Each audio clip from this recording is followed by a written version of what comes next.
please join me in welcoming to the stage to deliver her lecture on documentary photography in Apartheid South Africa, Professor Tamar Garb.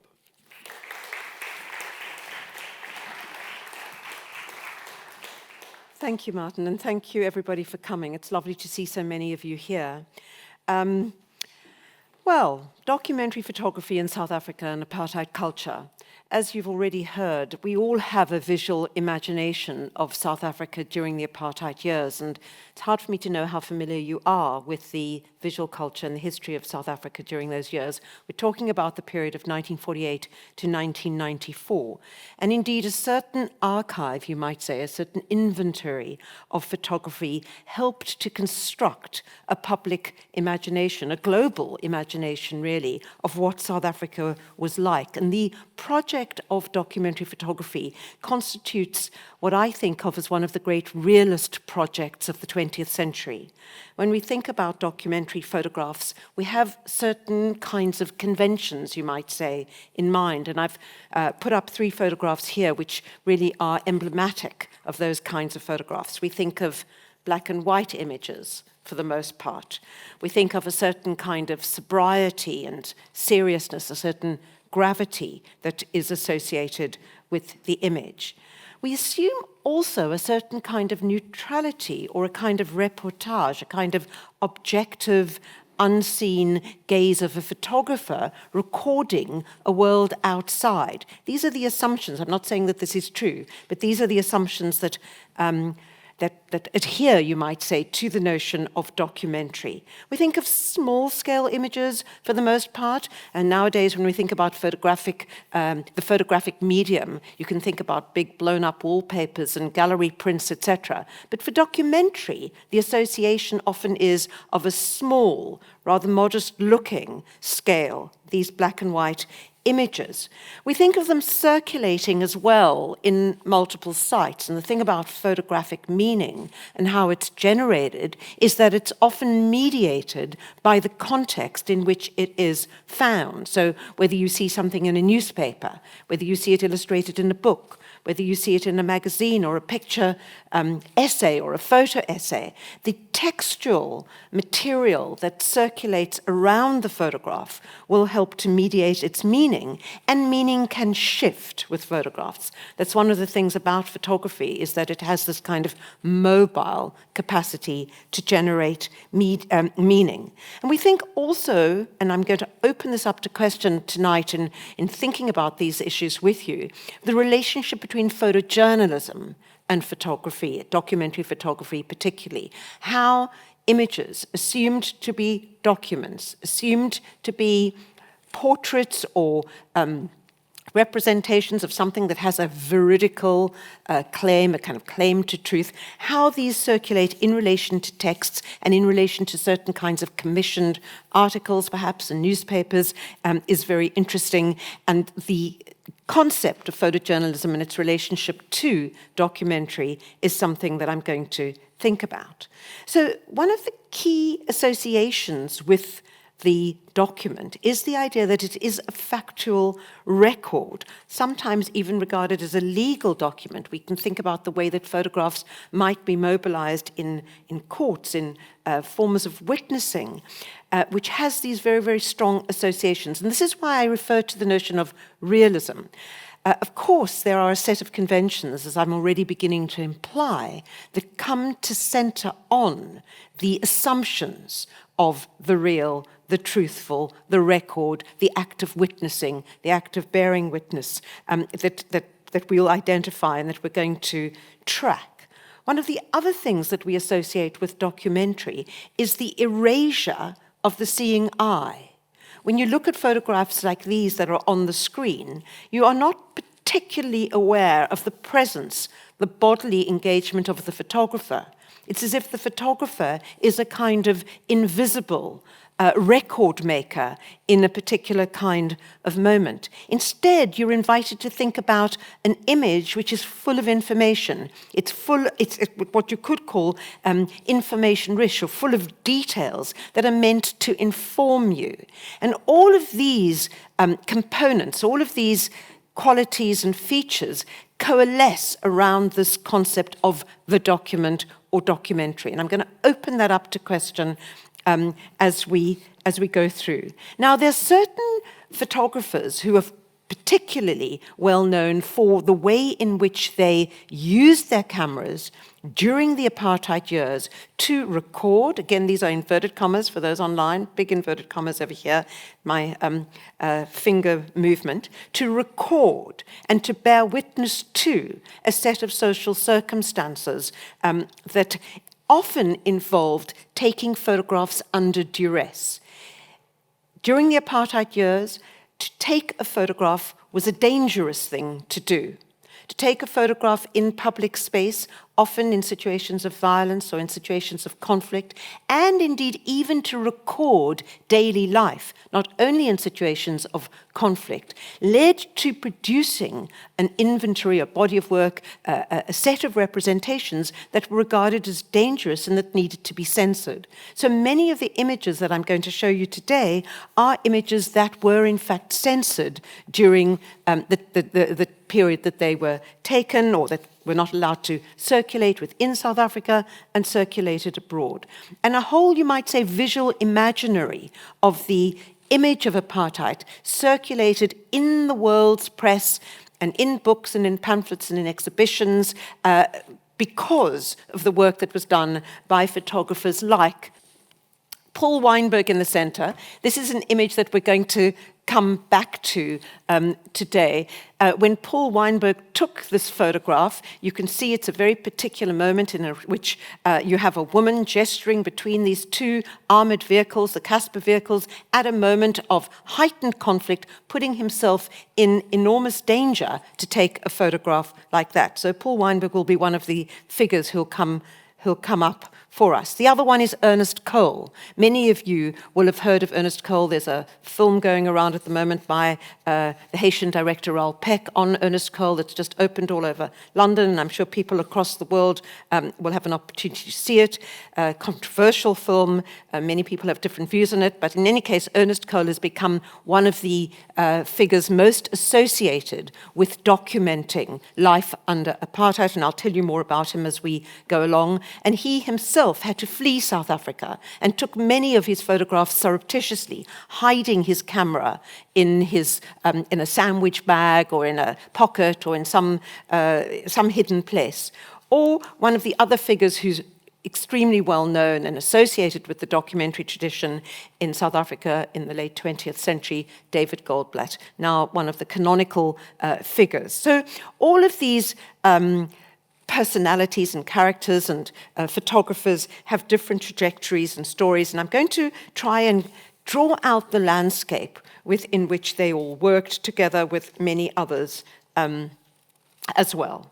So when we think about documentary photography, of course, it's not invented in South Africa. We can go back to thinking about documentary and its debt, South African documentary and its debt to European photography and particularly to American documentary practices of the 1920s and the 1930s, particularly work in the 1920s and 30s which photographed the rural poor and urban environments as well, the work on assignment for photographers like Margaret Bourke-White, one of the most famous American documentary photographers of the middle of the years of the 20th century. And in fact, I will show you some work she did in South Africa as well in the 1940s. But photographers like Constance Stewart Larrabee or Leon Levson in South Africa, this is in the years before apartheid, in the 1940s particularly, I want to give you a little bit of the prehistory, were very much aware of the kinds of photographic projects and work that was being disseminated all around the world. One of the things that I think is really crucial to understand is that when you're talking about photography, you're talking about a very mobile medium. Photography comes to Southern Africa and indeed to Africa at the moment that the camera is invented and photography as a technology is invented in the 19th century.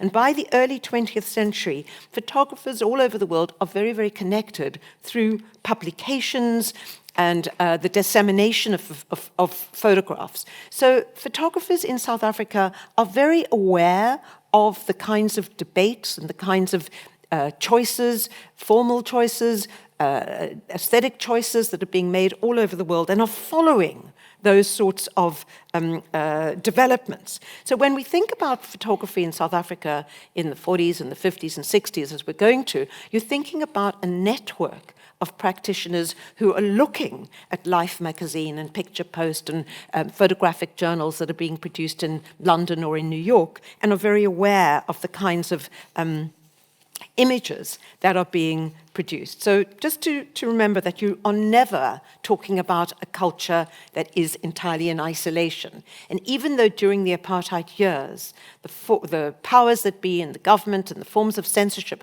tried to create prohibition against the circulation of images, there is still a huge amount of exchange and awareness of what's going on globally. Now, conventionally, when we think about South African photography, and particularly the genealogy of what we imagine to be documentary and documentary reportage, the advent of Drum Magazine is regarded as the founding moment. Some of you will have heard of Drum Magazine. It's a very important publishing initiative in the early 1950s. It's billed as the first Black lifestyle magazine. It had at its audiences not only Southern African readers and viewers, but it was distributed and disseminated across many parts of the continent, aimed at a Black readership. And as I say, the assumption is that it was in Drum Magazine that this whole world of documentary photography, and particularly its relationship to photojournalism, is really invented. But that is actually a myth. And I want to try to dislodge it a little bit for you by showing you another magazine, a picture magazine, this time from the 1940s, which is very little written about. Drum Magazine is very well known. You can Google it and you will find endless material on Drum Magazine because it is a very, very important publishing initiative, not only because its readership and viewing audiences it was aimed as a new Black urban middle class, but also because many of the people who worked for it, the writers and the photographers themselves, were Black South Africans. So it's a very, I'm not discounting how important it is, and I'll talk more about it and about the photographers who came through it. But it's not true that it's at the origin of documentary photography in South Africa. For that, you need to go to a much less well-known publication, a magazine called Libertas, which is actually South Africa's first widely distributed picture magazine. Now, it has a very interesting formation. It was founded in December 1940, so 11 years before Drum Magazine, which is founded in 1951. But it had a very, very particular brief. It was founded as a propaganda and advocacy vehicle for the war effort. South Africa, under General Smuts, had gone into the war to fight on the side of the Allies. But that was a very controversial decision, and there were many, many people and many constituents within South Africa that would have preferred to go into the war on the side of the Axis forces and the Nazis. So Smuts and the liberal South African communities around him, paternalistic, of course, invested in white supremacy, of course. I'm not saying they're radicals or revolutionaries, but they were very involved in this idea that what they were protecting was the so-called free world, and that South Africa had to fight on the side of the Allies in order to do that. And in order to advocate for that war effort, they came up with this idea of a picture magazine. And this is interesting for a number of different reasons, and not least because of the role that photojournalism and documentary takes within this context. So where did it get its sources from? Going back to the idea that we're not talking about some isolated little outpost in the tip of Africa where nobody knows what's going on in the rest of the world. Remember, you're dealing with very, very interconnected forms of communication. So magazines like Life, very famous picture magazine, or Picture Post, these were the sorts of magazines that formed the pictorial underpinning, you might say, that gave the format for something like Libertas. And you can see that when you look at the cover of Libertas, how it's even graphically reproducing the look of Life or Picture Post. And in Life and Picture Post, you will know that many photographers were employed through this photojournalistic environment to illustrate stories about daily life, etc. So it's important to remember that this is a very closely connected network.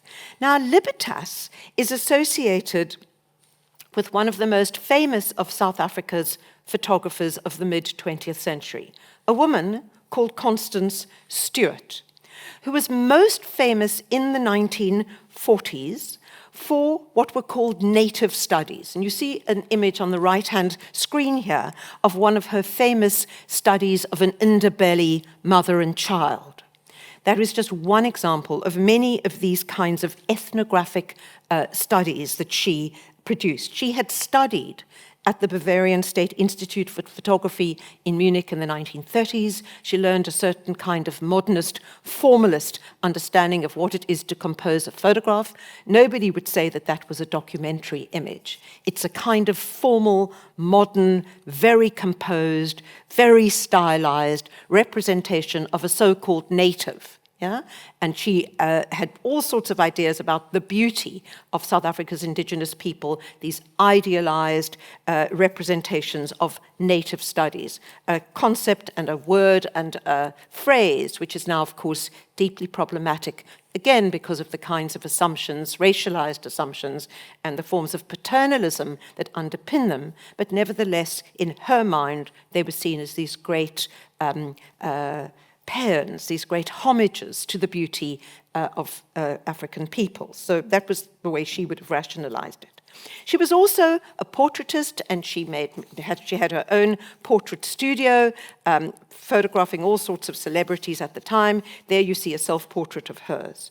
But what's interesting is at the same time as she's out there doing these so-called native studies, in which people seem to live in these timeless, perfect worlds, she's also documenting the context within which the native study, again, native study in inverted commas, in which the native study is being actually produced. And if you look at this kind of photograph, you'll see that most people in South Africa in the 1940s were not running around in the landscape with assegais and spears and in so-called traditional or tribal dress.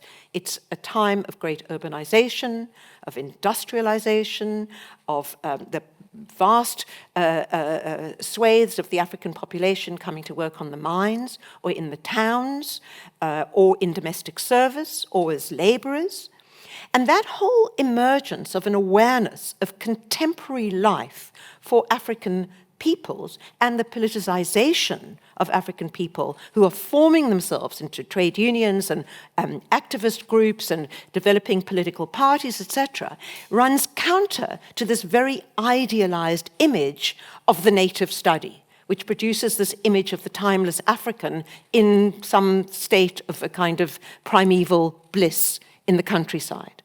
But if you look at a photograph like this one that I have on the screen, you'll see that this is the set, you might say. It's almost like a film set on which the native study is premised, where you actually have the person in the center standing with his stick and the two other men, one man reading in his top hat and another man in his shorts.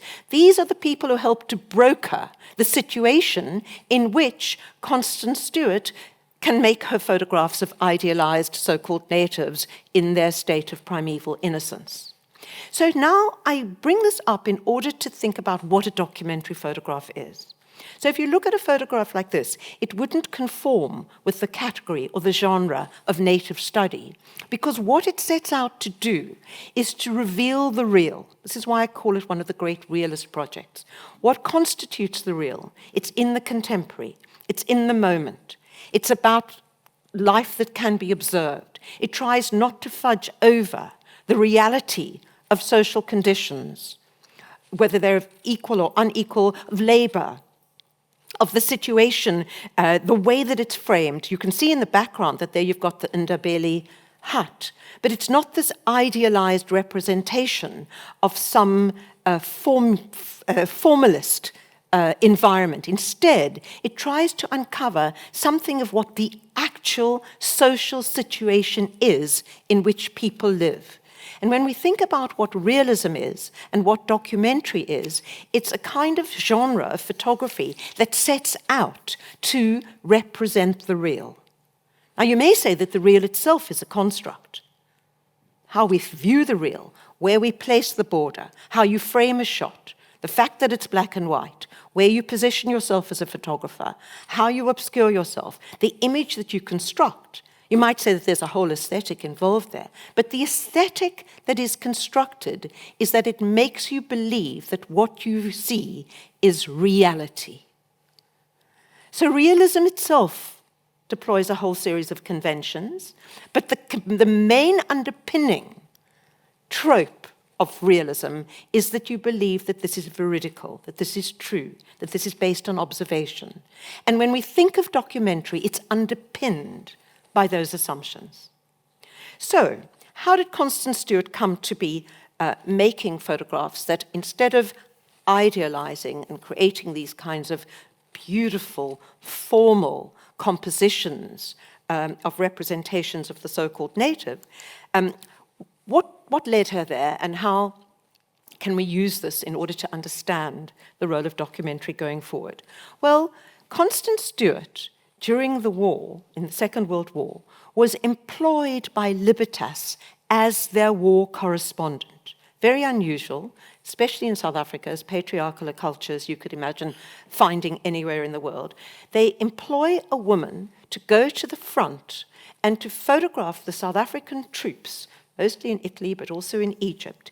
And there she goes, you see her here, dressed in her army uniform, going off in 1944 during the war, where this idea that she was there. Why is that important? Because it's got embedded in it the idea of witness. That to be on the spot, to be a reporter, to be a war correspondent, to be a photojournalist, you have to be on the spot with your camera. And what you photograph there then becomes mediated as this record. And you'll see, I don't have time to go into this now, but you'll see from looking at the way in which Libertas printed this is they created a kind of pseudo-photo album with little corners so that it looks as if it's somebody's album of their snapshots at the front. So these are all the conventions of design that are used by the magazine to help us to believe in the act of witnessing that Constance Stewart performed. But at the same time, Libertas was not only interested in recording what was going on at the front, it was also interested in imagining what South Africa might be like after the war. What was the point of fighting the war if you didn't have a vision of what was already called the New South Africa? Now, many of us associate this term, the New South Africa, with what happens after 1994, after the first democratic elections. So apartheid is from, as I said, 1948 to 94. 94 is this great break moment. After 94, there's this whole imagining of what a new social dispensation might be in a democratic world. But the phrase New South Africa actually goes right the way back to 1944. And when Libertas was imagining what it might be to produce an image of South Africa post-war, they employed various photographers to go around the country and to document the areas of South Africa where there was social injustice, where there was poverty, where there was disease, malnutrition, or unemployment. So the first extensive photo essays that we have around poverty and around social hardship in South Africa actually appear in Libertas. And I'll show you some examples of them over here. They document all sorts of situations of white poverty was a theme, etc. And the precedents for looking at photographs like this came from the Americans' realist projects of the 1940s, the FDR project, the projects of documenting poverty in rural America. So Constance Stewart Larrabee's images during this period, like these ones over here of urban blacks, for example, are very important precursors, you might say, to this documentary tradition. And she, as I said, is looking at American photography of many, many different kinds, as are all the photographers in South Africa. And a key publication like 12 Million Black Voices, the Richard Wright publication of 1941, is one of those key and important sources. And you can look at these are the sorts of images then that Constance Stewart is producing in the 40s, in the 1940s, late 1940s, which document rural poverty. Margaret Bork-White comes herself to South Africa from America during this period. She comes on assignment for Life magazine, and she makes many, many photographs of poverty and of life, really, in South Africa, including her very, very famous photo essays on the mines. Now, we're going to come back to look at the mines in detail because photographs of the mines and the conditions of mine workers are one of the themes that recur amongst many documentary photographers going forward. South Africa's wealth is founded on the mines and the labor of many, many African men who are brought in from the rural areas to work on the mines in very difficult conditions, in suffocating heat and many, many miles underground, with huge social consequences, both for the communities they leave behind and for their own health and for the way in which they live in compounds, and etc. The mining underpins so much of the wealth of South Africa, but also of the history of duress under which people live. So the mine as a theme is one that is very, very interesting. And as I say, Margaret Bork-White, this is a double-page spread from Life magazine, where she's already covering this in the late 1950s, an article on young natives who go to the gold mines, and those photographs, which you often see circulating as if they're autonomous. Many of them were made as illustrations for these kinds of photo essays. So they have multiple lives, as I said in the beginning, photographs. They can circulate in different sites, but many of them originate from projects in which the photographer is commissioned to document a certain social phenomenon, like the gold mines.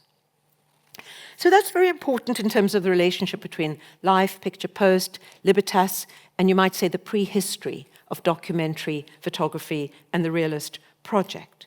And there are photographers who, like, for example, Leon Levson, one of the important examples of a documentary photographer in the 1940s and 1950s. He started to go into rural areas and urban areas to photograph Black South Africans and to capture the conditions under which people worked and lived during this period.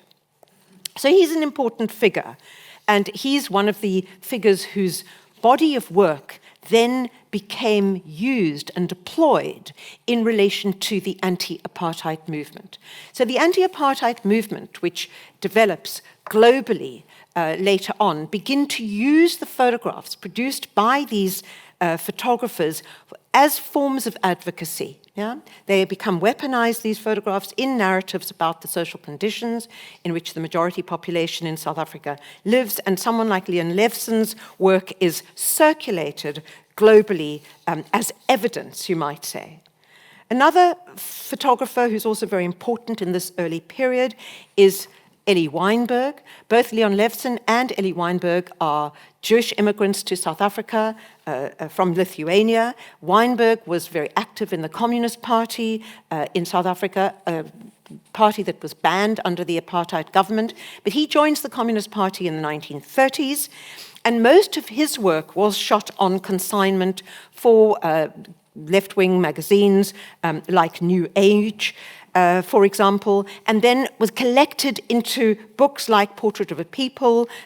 They come to stand for a certain kind of protest imagery that is associated with this whole culture. So Levson and Weinberg are important figures from the 40s and the 50s. Go back to where I started when I was thinking with you about what a documentary photograph is associated with. Small, black and white, the occlusion of the photographer who seems not to be there, this idea of witness, the idea of evidence, the idea of information, a photograph that's full of detail.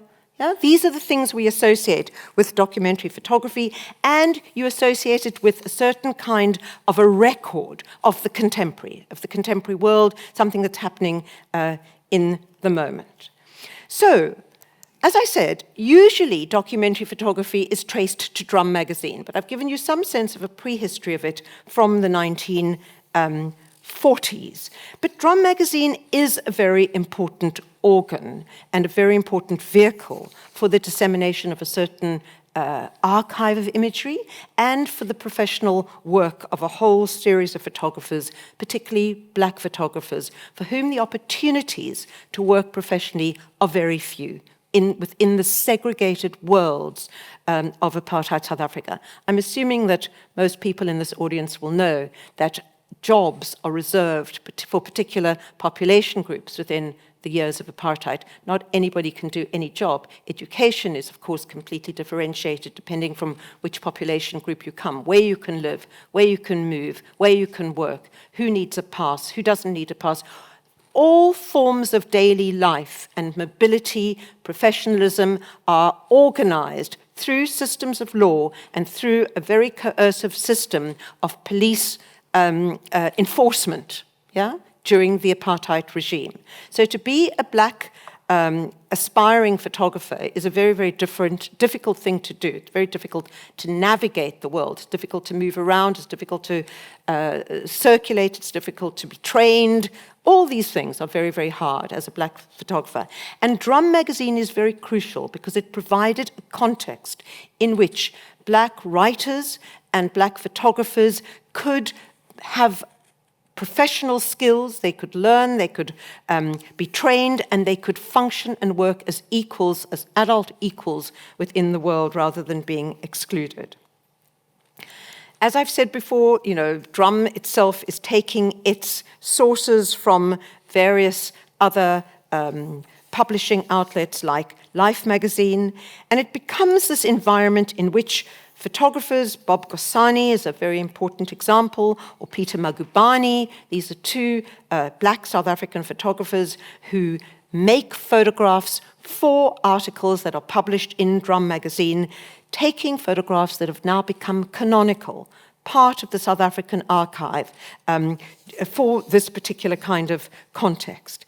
And in this context, the photo essay is key. Yeah? So people are commissioned journalists are commissioned to write about certain kinds of social phenomena or events. For example, the campaigns against carrying a pass that women enacted in the 1960s. And then photographers are commissioned to take photographs that go along with these articles. So here's an example of Peter Magubane, one of, as I said, Drum photographers' Drum magazine's key photographers taking on a particular issue. And the covers of Drum magazine have also become extremely famous. You can Google them and see a whole range of them. Here's a photograph that Bob Gosani made, one of the most famous photographs of Nelson Mandela boxing on a roof in Johannesburg. So Drum is this very important context. And here's a lovely photograph showing the picture editor of Drum magazine's Jürgen Schadeberg, who's a German photographer who came to South Africa as a very, very young man, becomes the picture editor.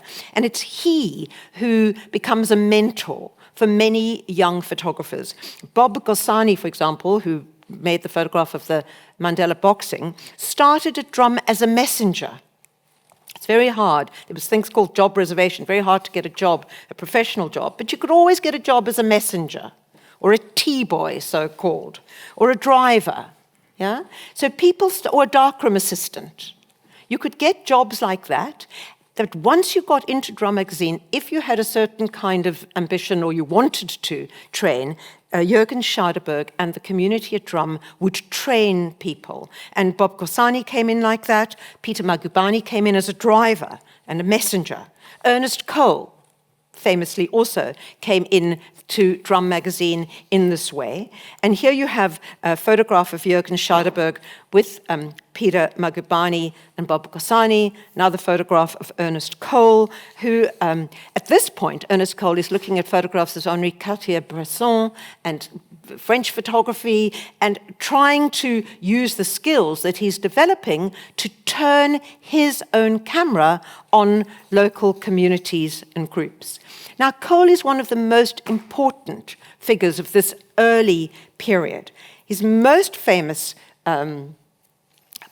achievement, I suppose, is the book House of Bondage. Many of you, I hope, will have heard of it. It was published in New York in 1967 after Cole leaves South Africa. He escapes from South Africa after having been harassed in all sorts of ways by the police. The photographs that he had been taking had been done surreptitiously because of the danger of documenting life at this time. And he became friendly or got to know Joseph Lelyveld, who was the New York Times correspondent in Johannesburg at the time. Lelyveld helps him to move to New York and helps him then to produce this book, House of Bondage, which included many very important canonical images, like this one of a medical examination on the mines, where it's accompanied by text, and the whole construction of House of Bondage is very interesting for the relationship between text and image. House of Bondage is published as if it is Cole's words. In fact, it's written by Lelyveld after conversations with Cole, and there's now a lot of research that shows that the way in which selections were made for House of Bondage was not always in Cole's control. His broader archive has now appeared, and there are all sorts of interesting ways in which photographs are cropped and made to signify in certain ways. But it's it's one of the most important photo books of the late 20th century, and certainly of the South African archive. So remember, he takes these photographs surreptitiously. For example, how you take a medical examination in the mines. He smuggled a camera into his sandwiches in a brown paper bag. And there are many stories of how he functioned in this surreptitious way. At the same time, as I said, remember, your photographers in South Africa are connected globally. The Family of Man, the very famous photographic exhibition in 1958 that was curated by the Museum of Modern Art in New York and went all over the world, comes to Johannesburg in 58, and it's seen by Ernest Cole, by Peter Magubani, by the young David Goldblatt at this point. So they're very, very aware of the photographs that are going on globally, and they're huge amount of coverage of exhibitions like The Family of Man across the press in South Africa, including in Drum Magazine. But Cole himself, his work is published globally, not only in House of Bondage, but Joseph Lelyveld did an article in the New York Times in 1966, before House of Bondage was published, and it's illustrated by Cole's photographs. So just to give you a sense of what House of Bondage looks like, it's, as I say, these extensive essays on the social conditions of life in South Africa, accompanied with photographs like the ones that you see over here, with texts and captions that stand to explain, you might say, the content of the images. But in so doing, by this kind of mediation of the image, a very particular interpretation, you might say, of the images becomes standard, becomes orthodox. And a lot of the scholars who work on these photographs now want to open up the possibilities that you might also want to read them in different ways. Here's another example from another page of House of Bondage, or here's another example from House of Bondage, and the caption read, "Handcuffed blacks were arrested for being in white areas illegally." Yeah? So it's very interesting to think about mediation. And the photograph that I had right at the beginning about signage for whites only is the caption of this particular group of photographs. And you'll see another way in which they are organized on the page. They're cropped, they're made to sit together. This land of signs, this world of signs in which mobility is curtailed and people's access to different environments is predetermined by the system of racial classification that operates within the society and that is actually entrenched and enforced by law. So there's this whole strain of documentary work that's associated, as I say, with a certain kind of photojournalistic culture. Magubane is another very interesting figure in relation to this, and he was one of the people who photographed the Sharpeville massacres. Some of you will have known that in 1960 there was a massacre of people protesting against the enforcement of pass laws, and people were shot at and killed in their hundreds by the security police, and then there were these mass funerals. And Magubane is one of the ones photographing on the spot, and of course his photographs also end up in Life magazine. So here is the article in Life magazine where you see that photograph functioning there as a record of life lived in this incredibly violent environment. Another photographer who was also there at the Sharpeville massacre is someone called Ian Berry, and his photographs have been used as a means of reconstructing the events of that day. How did the day unfold? What was the weather like? Who was there? How did the police turn on the population? And photographs like these come to be emblematic of Sharpeville. These again were circulated all around the world, and many South Africans left. These are some of the images that actually fired up the awareness, you might say, of the whole apartheid machine. I'll give you some other examples of these images. Now, 76 is also a very interesting moment, because 76 was a moment of protest against the enforcement of Afrikaans as a medium of education in schools in South Africa. And the school children across the country start to protest. They have peaceful protests. They're kids, they're high school kids across the land. And this also turns into a very, very violent massacre. One of the canonical images of this period is the photograph of Hector Peterson. This is the child being held Pieta-like in the arms of one of his school friends and being taken to a car to go and get medical treatment, but he's already dead by then. This photograph becomes a very important image in the apartheid archive and is circulated across the world. Yeah, this embodies the image of the massacre of the innocents. At the same time, in the late 70s and early 80s, a whole culture of magazines that are politically engaged emerges in South Africa. For example, the magazine Staff Rider, that is founded in 1978 in the wake of these 1976 uprisings.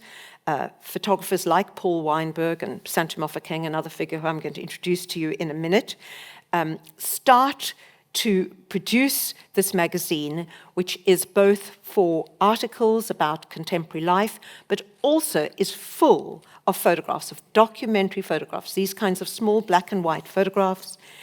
And through the 80s, you find exhibitions and publications, many of which are censored or are banned in South Africa, but which circulate around the world and which help to inform the anti-apartheid movement and a global awareness of life in South Africa. So this whole documentary tradition doesn't only exist within South Africa under duress documenting life, it has a whole history of circulation within political advocacy around the world.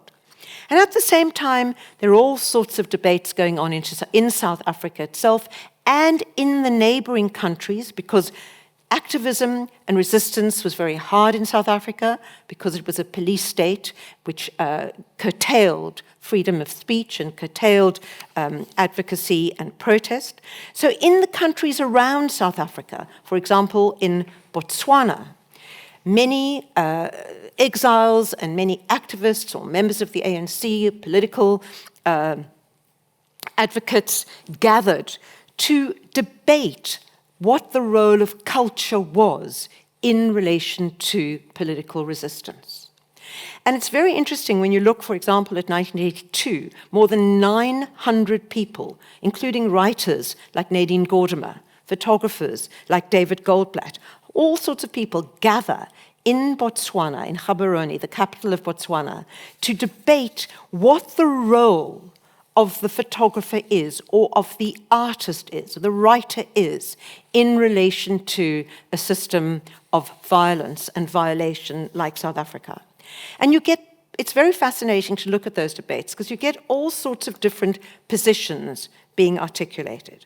So on the one hand, there are firebrands, like the photographer Peter Mackenzie, who had a very strong sense that in order to justify your life as a photographer at this time, or as an artist at all, you had to weaponize your work as writer or as artist against the apartheid regime. Now, he comes into conflict in this particular context. I won't read the detail of it, with somebody like David Goldblatt. David Goldblatt is, as I said, a very important figure. But David Goldblatt was not so happy with having his role confined to what he saw as the role of propaganda. Now, it wasn't that he didn't see himself as political, but he advocated for the fact that the artist or the photographer needs to have a certain kind of independence if they are going to be witness to a social situation. And he is very unpopular. Here's just the statement that he made at the time. He's very unpopular at the moment because he goes against what is regarded as the powerful impetus of the moment, which is to turn photography into this weapon against the state. Paul Weinberg writes in detail about this, and these are all documents that you can read and see. And Paul Weinberg is involved, together with many other photographers, in setting up a whole agency of using photographs to document and to advocate, to train photographers, to tell the world what's happening. Afropix is a crucial example of the kind of organization that they set up. And there are many, many publications that exist for this kind of advocacy. Something like the book, The Cordoned Heart, which gathered together many documentary photographers who produce these images that explore and expose, you might say, life under apartheid. David Goldblatt himself finds himself or participates in this context in a very important book, The Night Riders of Kganye, about migrant laborers and the conditions in which they come to work in the cities, the queuing in the middle of the night, the sleeping on the buses and the trains. Other sorts of photographs that appear within this context are ones like these. Again, you'll be able to identify the forms. There's an important woman called Leslie Lawson who does a whole series of photographs around service workers and domestic labor. The conditions in which women work, black women work in South Africa at the time, and the cordoned heart shows photographs like these. Students marching at funerals, people organizing, and then a second book, Beyond the Barricades, which really looks at the culture of protest that emerges in South Africa at the time, and particularly funerals. You'll see what a huge project this is. I'm just skating the surface of what is an enormous project of recording. These are the photographers in Beyond the Barricades. Some of them are names that you will recognize. These are the kinds of images that begin to emerge within this context. But you'll notice too that in something like Beyond the Barricades, the spectacle of protest and resistance and the confrontational relationship between the protesters and the security forces and the police is what is really foregrounded. And it's true that there are a whole strain of documentary photographers who become fatigued by this culture of the spectacle and by what Santa Mofokeng saw as a kind of mentality of ambulance chasing. He begins to write and to talk later on about what it was to feel obliged to photograph black blood on the streets, the endless violence against black people and the endless confrontation and the kind of dramatic nature of life. And there's a famous South African writer called Njabela Ndabule who talks about the rediscovery of the ordinary. He writes a very important essay in the 1980s about the fact that black life could not just be circumscribed and confined and controlled and contained in these images of spectacular violence, but that there are all sorts of aspects of life. People dance, people sing, people eat, people raise children, people love, people live in many ways, and that the responsibility of the writer and the artist is to be adequate to the complex, granular representation of social life, not just this declarative confrontation. So within South Africa and within this context of documentary is already a kind of debate and a fissure that's going on. And the figure like David Goldblatt is, of course, key here. As I told you in Gaborone at the conference, he stood up and he said, I don't want to just make my photographs weaponized to the anti-apartheid struggle. What I want to do is document and record the granular detail of life as it's lived in this very unequal country. How do people function? How do they survive? People from many different population groups. And this is just a series of the books of his documentary photographs that are most famous. But in the 1970s, a project like On the Mines, where he's looking at the conditions of people living on the mines. It has this kind of epilogue from Camus that you can see. He starts to, this is just one project I'm going to show you for an example, which is not about the violent confrontation, but is more about the social conditions and the conditions of light and labor and life that a context like the mines involves. So here are some examples of his documentations of the mines and of people living, of the shaft sinking down underground, taking these without a flash. They almost have a kind of eerie, metaphysical quality to them, as you'll see, plus portraits of people working on the mines.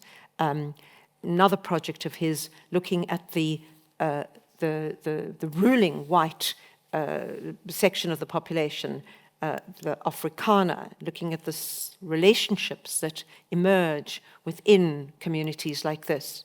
The transported of Kwandebele that I showed you before, this comes out as a book. So here are some of the images. And just to finish off, I want to contrast him with the figure of Santa Mofokeng, another of the great giants of South African photography of the late 20th century. So Mofokeng came up through Afropics, through that environment of advocacy and anti-apartheid confrontational recording and photojournalism. This is the kind of early work that he produced, also looking at these images of protest and at these classic canonical images of fists and banners and violence, as you can see. But Mofokeng writes about the fact that he really, at a certain point, he became sickened by the obligation to work in this way, and particularly images like this, which are so, in a sense, emblematic of this cruelty and violence of the period. And he moves on to doing many different kinds of photographs. Many of them are now collected together in this series of books. But this comes from a series called Train Churches, where he looks at the way in which the transport system, again, of commuters, like Goldblatt had looked at the transported of Kganye, the commuters coming into Johannesburg, the way they turn those trains, which are, you might say, emblematic of the hardship under which people live. But what happened in the 1980s in many of those churches is that they became, you might say, traveling churches. People sing, people preach, people read, the train becomes like a kind of cacophonous drum.